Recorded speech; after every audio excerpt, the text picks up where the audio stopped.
forsøget er at undersøge spændingsforskellen mellem to metaller i vand. Kobber, aluminium, bly,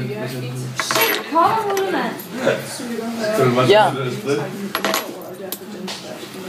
magnesium,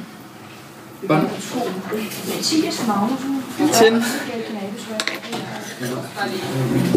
zink, natriumklorid,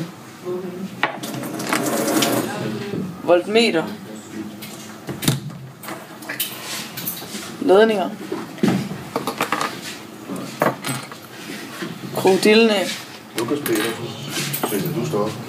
elementglas. Vi startede med at opløse 1 teskefuld salt i 150 ml vand. Vi puttede derefter 2 metalstinger ned i vandet.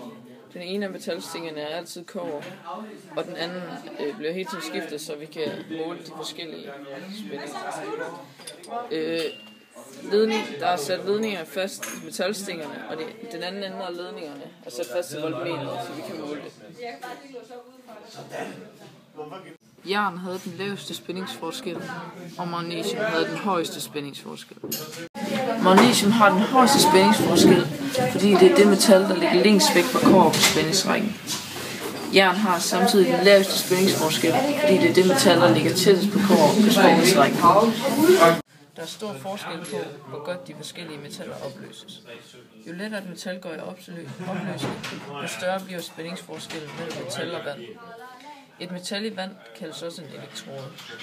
Man kan ikke måle spændingsforskellen mellem elektroden og vandet, men kun spændingsforskellen mellem 2 elektroder. Spændingsforskellen er lige med forskellen mellem de 2 metallers. Vi havde under vores forsøg ingen fejl. En fejlkilde, som andre kunne have i deres forsøg, kunne være, at de havde set forkert på, hvilket metal de havde fat i. Vi ved nu, at man kan måle spændingsforskellen mellem 2 metaller ved at putte dem i vand og tilslutte dem voltmeter. Jo større forskel der er mellem metallerne på spændingsrækken, jo større er der spændingsforskel.